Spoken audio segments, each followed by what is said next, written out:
Sebelum kita membaca firman Tuhan, mari kita satukan hati dan pikiran kita berdoa. Ya Tuhan, Bapa kami dalam Yesus Kristus, Juru Selamat, kami mengucap syukur kepadamu karena pada hari ini Engkau mau datang kepada kami melalui pembacaan dan pemberitaan firman-Mu yang kudus. Kami mohon dengan penuh kerendahan hati, lengkapilah kami oleh kuasa Roh-Mu yang kudus, tubuh, jiwa, dan roh kami, agar kami layak untuk menerima sabda-Mu. Semoga firman-Mu itu ya Bapa, tetap menjadi terang pada perjalanan hidup kami, agar kami jangan sampai tergelincir ke dalam kuasa-kuasa kegelapan. Kami mohon di dalam nama Yesus Kristus, Tuhan dan Juru Selamat kami. Amin. Jemaat yang dikasihi Tuhan, kita membaca firman Tuhan dari surat Paulus kepada jemaat di Roma yang terambil dari pasal 12 ayatnya yang pertama hingga ayatnya yang ke-8. Saya akan bacakan untuk kita semua.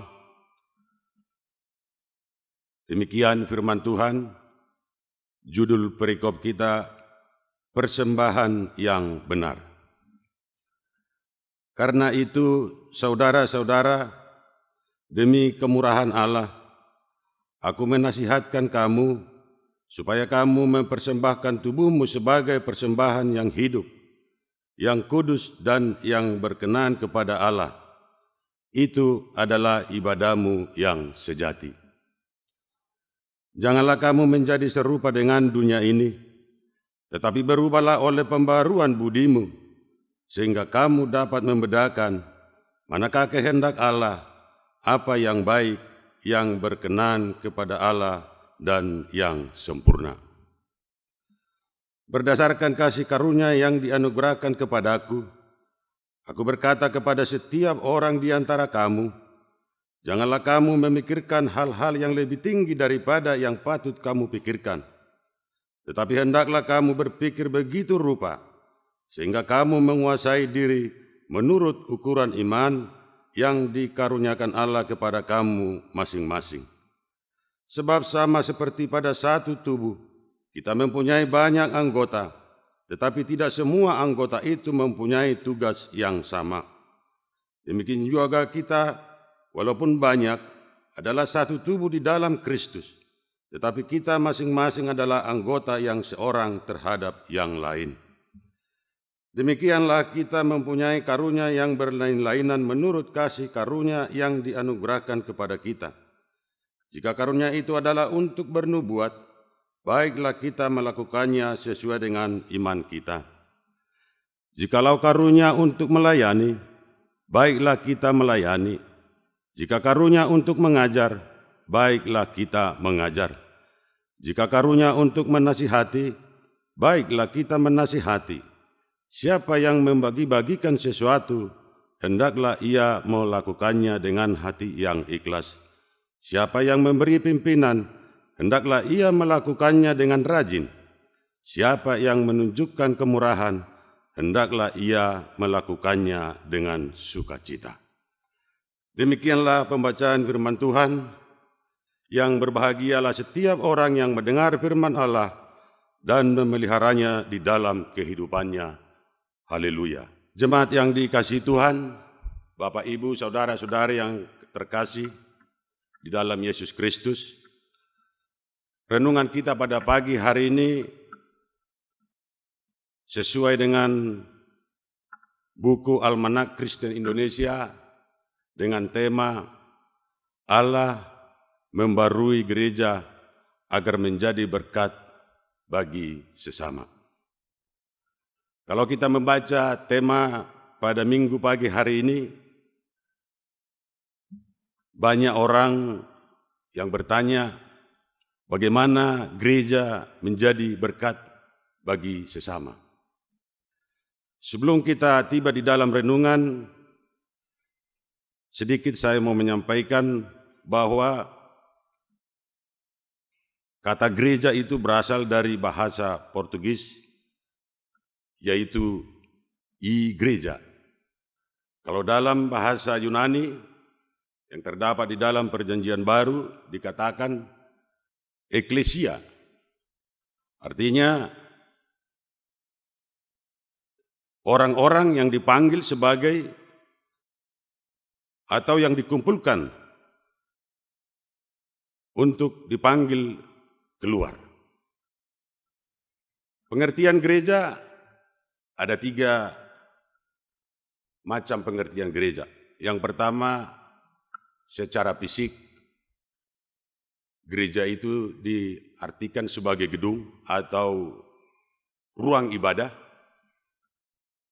Yang kedua, gereja itu juga menjadi sebuah organisasi, sehingga banyak yang dinyatakan nama-nama gereja itu diawali dengan sebutan gereja. Seperti contoh barangkali, gereja HKBP, gereja HKI, gereja Pentakosta, dan lain sebagainya.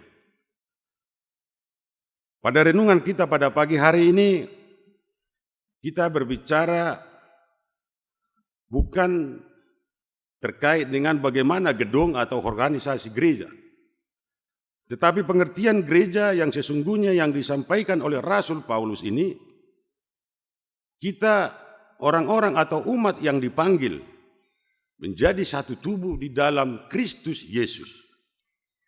Sehingga kalau kita tambahkan sedikit terkait dengan tema ini, kita robah sedikit, gereja itu menjadi Allah membarui umatnya agar menjadi berkat bagi sesama. Bapak, Ibu, saudara-saudari yang dikasihi Tuhan, surat Paulus kepada jemaat di Roma ini, di mana Paulus melihat bahwa jemaat di Roma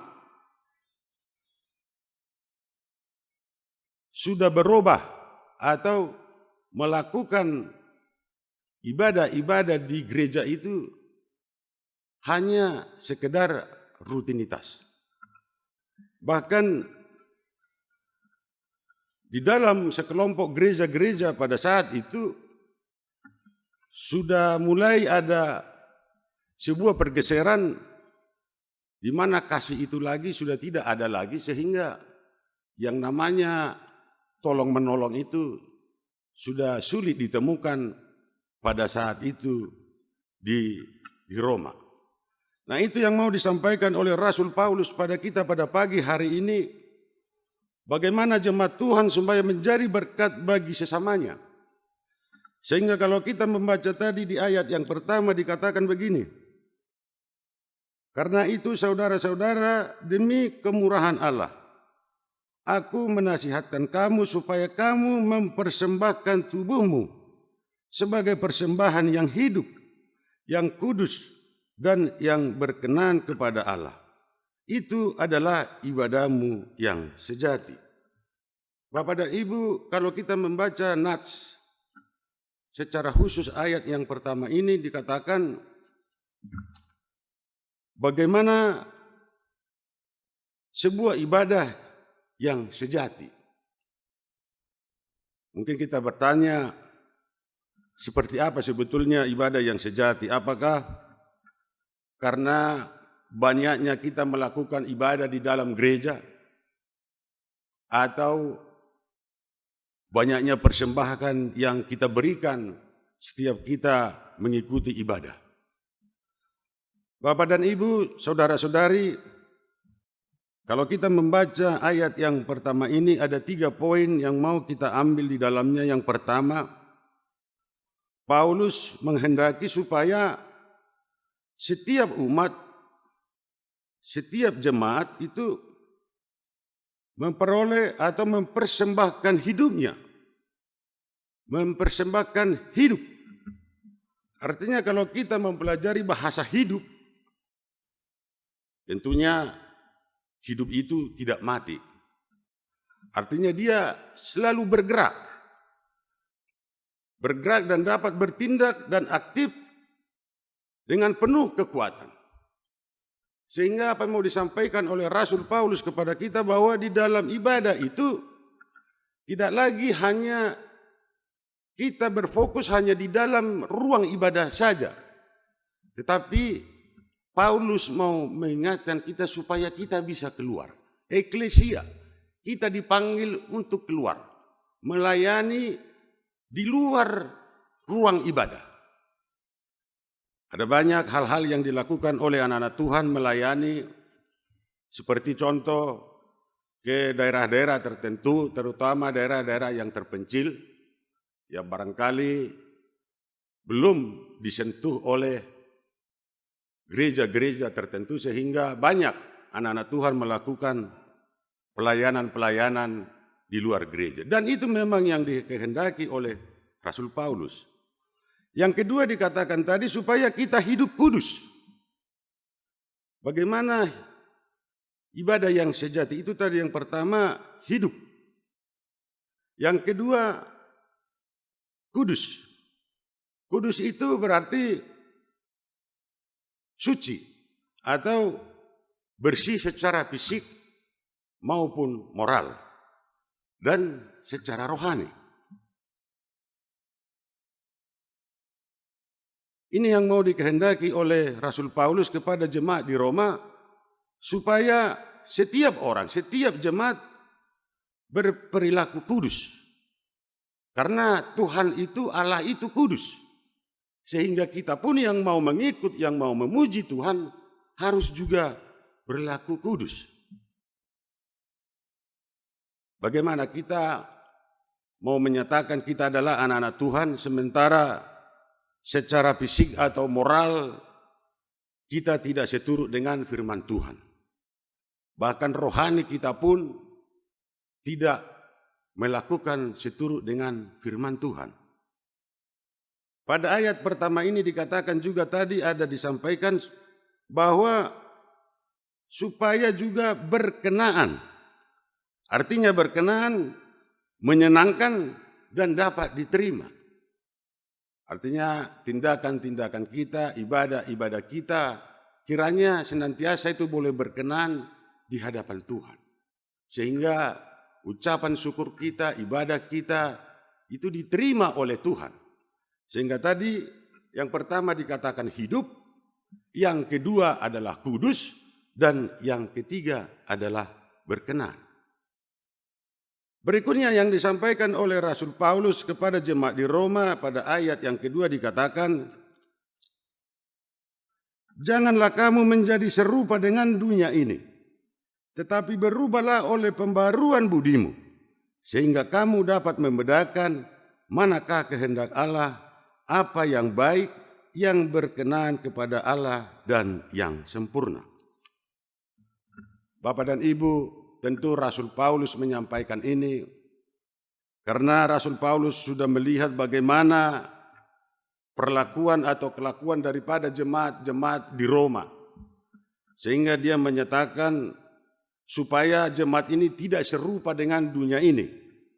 Karena Rasul Paulus selalu berpola pikir dengan bila mana kita hidup seturut dengan dunia ini, bahwa dunia ini adalah yang sifatnya gelap. Sementara kita ini kan anak-anak terang. Sehingga dikatakan oleh Paulus supaya kita jangan serupa dengan dunia ini, tetapi berubahlah oleh pembaruan budimu. Tentu Rasul Paulus tidak melarang kita untuk bergaul dengan dunia itu. Tetapi Rasul Paulus mengingatkan atau menginginkan kita supaya kita selalu hidup bergaul seturut dengan firman Tuhan. Itu yang mau disampaikan oleh Rasul Paulus kepada kita. Sehingga dikatakan jangan serupa dengan dunia ini. Bapak dan Ibu, saudari-saudari yang kekasih, pada bulan Maret yang lalu di mana dikatakan pandemi COVID-19 telah tiba di Indonesia. Artinya masyarakat Indonesia begitu ketakutan, bahkan pada saat itu ada isu-isu yang menyatakan bahkan memaksakan supaya pemerintah melakukan lockdown. Sehingga pada saat itu ada banyak orang yang berlomba-lomba untuk mempersiapkan dirinya dengan membeli segala macam bentuk-bentuk makanan, makanan basah, makanan kering untuk persiapan bekal bila mana nanti dilakukan lockdown. Bahkan pada saat itu yang dikatakan oleh pemerintah supaya kita mempersiapkan diri dengan menggunakan masker, pada saat itu pula masker susah ditemukan. Artinya banyak orang yang melakukan hal-hal yang tidak terpuji, menumpuk bahan makanan dan lain sebagainya, sehingga orang-orang atau masyarakat yang pada saat itu barangkali tidak mempunyai uang atau tidak tersedia uang, mereka tidak sempat untuk membeli. Mudah-mudahan kita sebagai anak-anak Tuhan tidak pernah melakukan hal yang sedemikian. Artinya tadi disampaikan Rasul Paulus, bila mana itu juga kita lakukan sebagai orang beriman, sebagai anak-anak Tuhan, berarti kita tidak pernah melakukan apa yang diperintahkan oleh Tuhan. Sehingga ada istilah-istilah yang menyatakan bahwa senang melihat orang susah, susah melihat orang senang. Artinya begitu senangnya dia bisa menikmati makanan minuman yang tersedia, walaupun dalam kondisi lockdown, sementara orang lain susah untuk mencari makanan. Sehingga kita bersyukur pada saat itu pemerintah tidak melakukan yang namanya lockdown, sehingga secara baik walaupun ada kekurangan-kekurangan ya, tetapi rakyat Indonesia tetap bisa mendapatkan makanan, bisa mendapatkan minuman dan lain sebagainya yang dibutuhkan, walaupun mungkin ada beberapa daerah yang merasakan ada kesulitan untuk mendapatkan bahan makanan. Tapi secara umum semuanya bisa berjalan dengan baik, ini karena kasih karunia Tuhan. Sekali lagi, mudah-mudahan anak-anak Tuhan tidak ada yang melakukan itu. Bila mana itu pernah ada terjadi, minta ampunlah kepada Tuhan. Masih banyak kesempatan untuk minta ampun, karena memang itu adalah sebuah tindakan yang tidak terpuji. Sehingga Rasul Paulus mengingatkan kita supaya kita ini tidak hidup seturut dengan dunia ini. Artinya bagaimana kita harus berlaku, bagaimana kita harus melangkah di setiap kehidupan kita hari lepas hari, kita harus seturut dengan firman Tuhan. Sekali lagi, kita tidak dilarang bergaul dengan dunia ini. Kita tidak dilarang menikmati segala fasilitas yang ada di dunia ini. Tetapi firman Tuhan menyatakan kepada kita supaya kita senantiasa melakukan seturut dengan kehendak Tuhan. Bapak dan Ibu, saudara-saudari yang kekasih, poin yang ketiga yang mau disampaikan oleh Rasul Paulus kepada kita, bahwa kalau kita membaca nats dari ayat yang ketiga sampai yang ke-8 ini dikatakan, bagaimana kita dituntut supaya kita ada kebersamaan di dalam melayani. Kalau kita membaca di ayat yang keempat dikatakan, sebab sama seperti pada satu tubuh kita mempunyai banyak anggota, tetapi tidak semua anggota itu mempunyai tugas yang sama. Demikian juga kita walaupun banyak adalah satu tubuh di dalam Kristus, tetapi kita masing-masing adalah anggota yang seorang terhadap yang lain. Demikianlah kita mempunyai karunia yang berlain-lainan menurut kasih karunia yang dianugerahkan kepada kita. Jika karunia itu adalah untuk bernubuat, baiklah kita melakukannya sesuai dengan iman kita. Bapak dan Ibu, saudara-saudari kekasih, ada banyak tugas-tugas yang dilakukan atau yang diberikan kepada kita.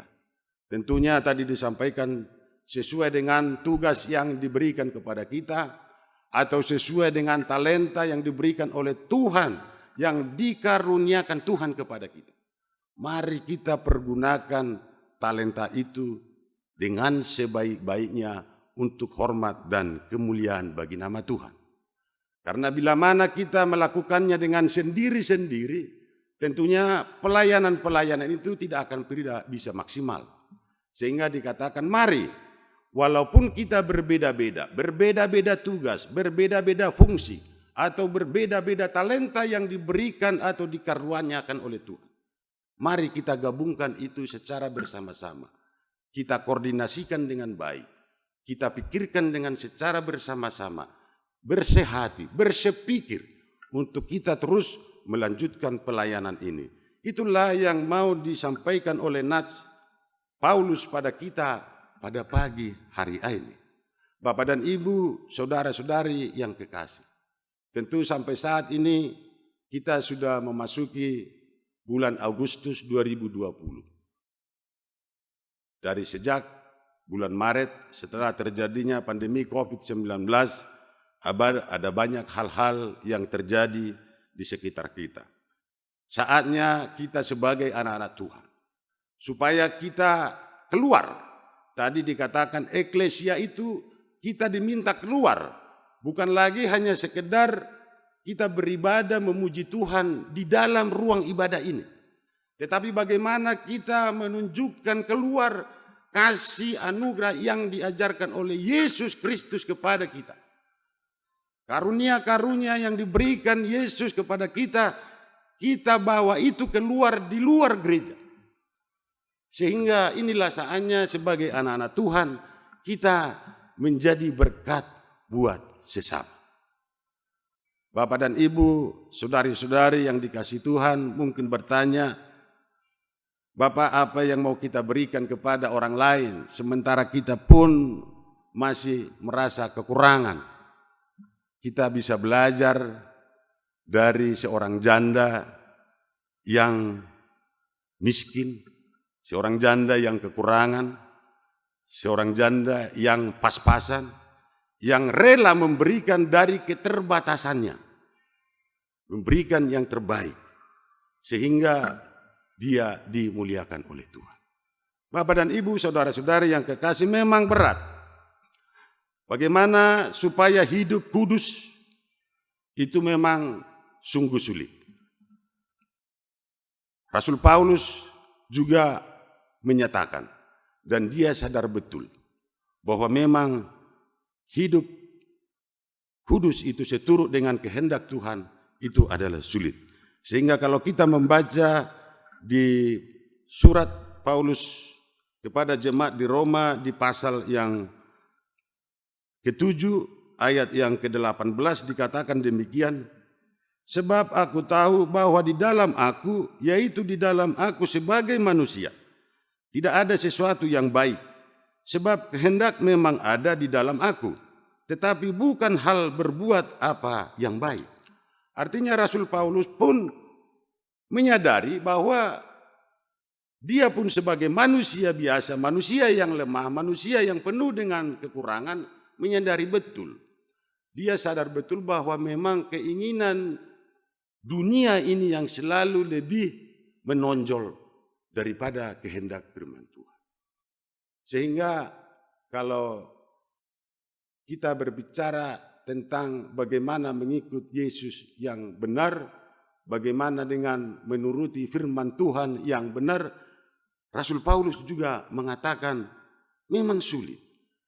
Apabila kita hanya mengandalkan kekuatan kita, apabila kita mengandalkan kemampuan kita, apabila kita mengandalkan kehebatan dan kepintaran kita, Rasul Paulus juga mengatakan itu akan sulit. Sehingga Rasul Paulus mengatakan di dalam suratnya Roma pasal yang ke-7 ayat yang ke-25 dikatakan, syukur kepada Allah oleh Yesus Kristus Tuhan kita. Artinya bersyukurlah karena Tuhan menyelamatkan kita. Karena apabila Tuhan tidak menyelamatkan kita, memang kita selalu lebih cenderung kepada hal-hal keduniawian. Bapak dan Ibu, saudara-saudari yang kekasih, pada pagi hari ini kita kembali diingatkan melalui nats yang disampaikan oleh Rasul Paulus kepada jemaat di Roma. Bagaimana kita senantiasa supaya selalu di dalam bimbingan Tuhan. Tentunya kita harus terus belajar firman Tuhan. Serahkan hidupmu ini kepada Tuhan supaya melalui kuasa Roh Kudus-Nya kita terus dikuatkan, kita terus dimampukan. Sekali lagi, hanya karena kemampuan kita sendiri, kita tidak pernah bisa melakukan itu. Oleh sebab itu, tetaplah berdoa kepada Tuhan. Baca firman Tuhan, renungkan firman Tuhan setiap hari. Walaupun saat ini di tengah-tengah pandemi COVID-19 yang sampai saat ini masih belum selesai, belum pergi dari negara kita ini. Walaupun barangkali anak-anak Tuhan masih banyak yang harus beribadah di ruang atau di rumah mereka masing-masing. Mari, supaya kita tidak jenuh-jenuh, terus belajar, membaca bersama keluarga, istri, anak-anak. Dan inilah kesempatan bagi kita untuk terus bagaimana kita belajar terus firman Tuhan bersama-sama dengan keluarga. Jangan selalu pikirkan pandemi COVID-19 ini menjadi masalah di dalam kehidupan, tetapi ambil yang positifnya. Ambil yang positif, bahwa ingat, pada saat pandemi COVID-19 mungkin kita tidak pernah duduk bersama-sama suami, istri dengan anak-anak bersama-sama membaca firman Tuhan. Karena kita dengan disibukkan dengan kegiatan kita di luar dan lain sebagainya, sehingga itu tidak pernah terjadi. Tetapi pada saat COVID-19 ini, kita diberikan waktu oleh Tuhan untuk kita bisa berhimpun bersama keluarga untuk membaca, belajar firman Tuhan. Jadi sekali lagi, dengan adanya pandemi COVID-19, tentunya kita tidak harus selalu berpikiran yang aneh-aneh. Kita mari berpikiran dengan positif. Ada rasa syukur. Terima kasih Tuhan karena COVID-19 kami bisa dalam satu keluarga bersama-sama beribadah dengan keluarga sendiri. Mari kita pikirkan hal-hal yang seperti itu. Walaupun kita terus harus berdoa kepada Tuhan supaya COVID ini segera berlalu dari bangsa dan negara kita ini. Karena seperti apa yang disampaikan oleh Paulus itu dulunya adalah orang yang begitu membenci orang-orang yang mengikut Yesus. Tetapi Paulus dirubah menjadi orang yang taat kepada firman Tuhan. Tetapi apa yang dialami oleh Rasul Paulus pada saat itu, di saat dia ikut Yesus, bahwa di saat dia memberitakan firman Tuhan, ada banyak hal yang dialami oleh Rasul Paulus. Sehingga Bapak dan Ibu, saudara-saudari yang terkasih, bila mana kita selalu dekat kepada Tuhan, bila mana kita selalu dekat kepada Yesus, bukan berarti hidup kita ini terluput dari masalah atau pencobaan.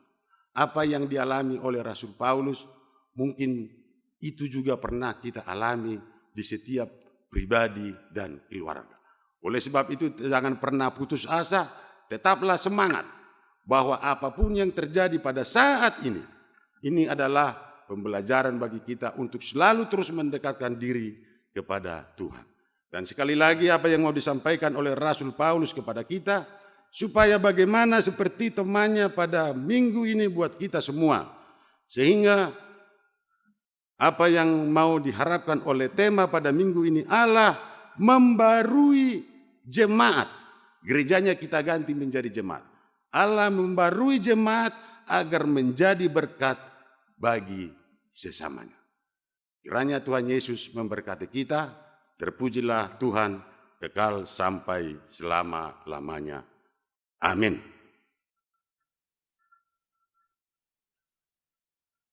Marilah kita berdoa. Terima kasih Tuhan untuk firman-Mu. Mampukan kami supaya dalam melakukannya dapat kami lakukan itu di dalam kehidupan kami. Sehingga kami menjadi berkat buat sesama dan untuk menjadi hormat kemuliaan bagi nama Tuhan. Dalam nama Tuhan Yesus Kristus kami berdoa dan mengucap syukur. Amin.